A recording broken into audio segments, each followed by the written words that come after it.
आप जो है सोशल मीडिया पे काफी ट्रेंडिंग कर रहा है एस्कैम क्या एस्कैम होता है? मतलब नहीं समझे, जनता को थोड़ा विस्तार से समझा दीजिए आप। देखिए, जब रीडेवलपमेंट बोलते हैं तो रीडेवलपमेंट का मतलब होता है आप जहाँ पे रह रहे हैं आपका वहीं पर आपको घर देना होता है, सही। लेकिन बिल्डर्स क्या करते हैं, बिल्डर आपसे यहाँ से घर ले लेते हैं, आपको 2 साल का, साल भर का आपको किराया देते हैं और उसके बाद आपको बोलते हैं आप कहीं भी जाकर आप अपने किराया लीजिएगा, आप अपना अपना घर उधर लीजिएगा। तो साल भर 2 साल एक बिल्डिंग बनने के लिए गवर्नमेंट 4 साल का टाइम देता है। 4 साल में आपको घर बनाना होता है और घर बना के जहाँ पे रहीवासी है वहीं पर आपको वापस घर देना होता है। बट क्या बिल्डर देती है? बिल्डर 2 टाइप का घर बनाता है, एक झोपड़पट्टी वालों के लिए और एक लग्जरी फ्लैट्स बनाते हैं।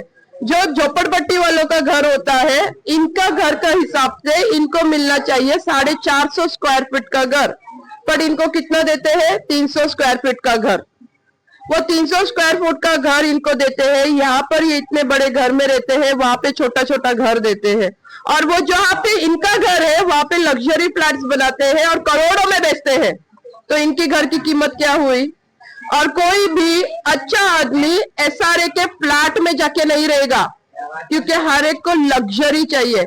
लग्जरी बिल्डिंग का मतलब है वहाँ स्विमिंग पूल होगा, वहाँ पे जिम होता है, वहाँ बड़ी बड़ी गार्डनें होती है, वहाँ बहुत सारी एमिनिटीज होती है। यानी कि अगर वहाँ पे एक बिल्डिंग है तो 4 लिफ्ट होती है।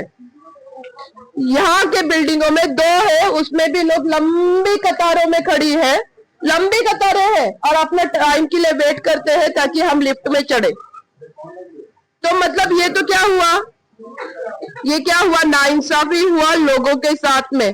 यानी आज भी कहीं ना कहीं ये झुग्गियों में ही है। बोलने के लिए फ्लैट है, पर फ्लैट में वो सारी सुविधाएं नहीं देती जितने लग्जरी फ्लैट्स में देते हैं।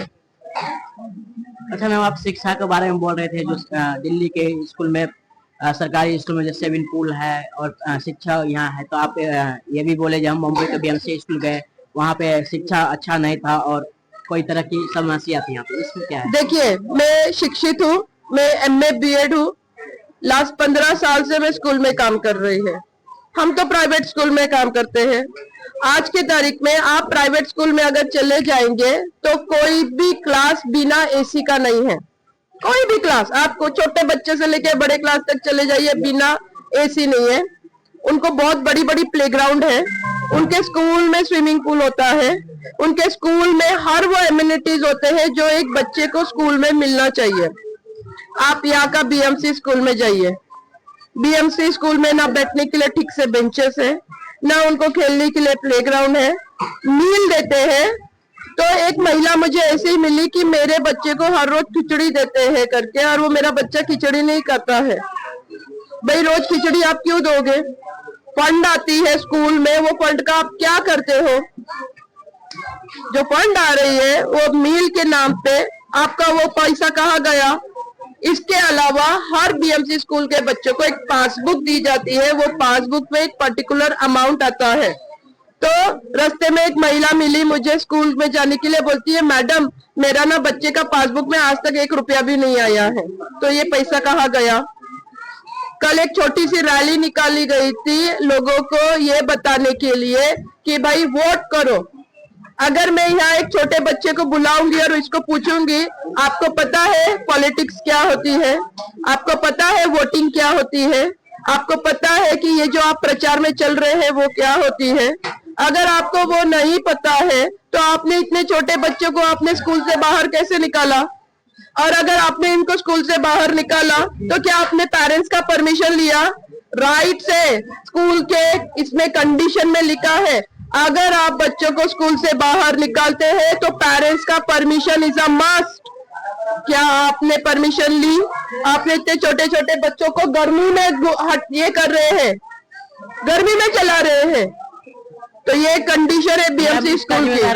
कोई पार्टी है या फिर देखिए, मैं यहाँ पे किसी पार्टी को लेके नहीं बोल रही हूँ, पर है चुनाव आयोग जो है, इलेक्शन कमीशन को ध्यान देना चाहिए ताकि बच्चों का यूज ना करे। जब आप हमको आचार संहिता में बोलते हैं, 18 साल के नीचे बच्चे आपके साथ नहीं होने चाहिए, तो क्या ये लागू उनको नहीं होती है? ये लागू उनको भी होती है। बच्चे हैं 11:30 बजे स्कूल से बाहर निकले हैं, तो 11:30 बजे वो स्कूल के अंदर होने चाहिए कि प्रचार करने होने चाहिए था? क्या आप ये सेम प्राइवेट स्कूल के बच्चों के साथ करेंगे क्या? ये हम बोल रहे हैं, जब सही लोग आएंगे, शिक्षित लोग आएंगे तो लड़ सकते हैं, तो क्वेश्चन कर सकते हैं। वहां पे जो रैली में टीचर्स चल रही थी, आई कार्ड नहीं था। आई कार्ड होते हैं ना टीचर्स के पास में, रूल है, आप अगर स्कूल के काम से बच्चों को बाहर लेके जाते हैं तो टीचर गले में आई कार्ड पहनना कंपलसरी है। वहां पे मेरे पास वीडियो है, एक भी टीचर के पास आई कार्ड नहीं थी। तो बच्चे जो माँ बाप स्कूल में डाल देते हैं अपने बच्चों को ये सोच के कि मेरा बच्चा सुरक्षित है स्कूल के अंदर, तो आप मेरे को बताइए, जब रैली में अगर एक भी बच्चा खो गया तो कौन जिम्मेदार? और जब मैं लड़ रही थी तो कुछ बहुत सारे जो अनपढ़, हम बोलते हैं पढ़े लिखे गंवार लोग मेरे सर पे तांडव करने लगे। हम बच्चों को नहीं सिखाना चाह रहे हैं, हम बच्चों को शिक्षित करते हैं, आप सही का चुनाव करें। ये लड़ाई झगड़ा उनके लिए नहीं है, हम सही के साथ खड़े हैं। स्कूल मतलब स्कूल, स्कूल के बाहर बच्चे नहीं जाएंगे। वो बीएमसी अगर आप दिल्ली चले जाओगे, अगर वहाँ टीचर भी नहीं थी तो 80 वहां पे जो वहां की एजुकेशन मिनिस्टर है वो खुद वहां जाती थी और पूछती थी टीचर कौन है, क्लास खाली क्यों है? यहाँ कौन पूछ रहा? कौन पूछ रहा है? माँ बाप को परमिशन भी नहीं है अंदर जाने की। अच्छा मैम, आम आदमी पार्टी अगर आती है बीएमसी चुनाव में मुंबई में, अगर उसका मेयर बनते हैं तो क्या ये समय बदलाव देखने के लिए मिलेगा? बदलाव, पता है फाइनेंशियल कैपिटल है मुंबई, इतना पैसा है, इतना पैसा है। अगर यहाँ का नगर सेवक और यहाँ के मेयर और यहाँ के अगर हर पार्टी अगर मिल जाए ना तो ये स्वर्ग बन सकता है, पर ऐसा नहीं करेंगे वो। अगर ऐसे करेंगे तो बच्चे इनके रैली में कैसे घूमेंगे? अनपढ़ गंवार लोग इनके रैली में कैसे घूमेंगे? इनके कार्यकर्ता कैसे बनेंगे? ये सब तो बेरोजगार लोगों को इस्तेमाल करते हैं ना। बेरोजगार होगा तो रैली में घूमेंगे, 500 रुपया देंगे, 800 रुपया देंगे और इनके पीछे घूमेंगे। ये भले ही एसी में जाए, कार्यकर्ता पीछे पीछे चलेंगे। तो जितने लोग इधर पढ़े लिखे नहीं होंगे इतना इनका फायदा। पर केजरीवाल जी की पार्टी ही बोलती है हर एक बच्चा पढ़ना चाहिए। बच्चा पढ़ेगा तो नेशन बढ़ेगा, बच्चा पढ़ेगा तो माँ बाप को भी गर्व होता है, मेरा बच्चा डॉक्टर, मेरा बच्चा इंजीनियर, मेरा बच्चा वो कंपनी में काम करते हैं। इन लोगों ने तो बेरोजगारी इतनी ला दी है कि लोगों को नौकरियों से निकाल रहे हैं। दोनों भी पार्टी आपकी नहीं है, वो दोनों यहाँ पे बस बिल्डर को लाई है और कर रही है। यंग हो, किसी के लिए भी काम कर रहे हो, सोच समझ कर वोट डालिएगा।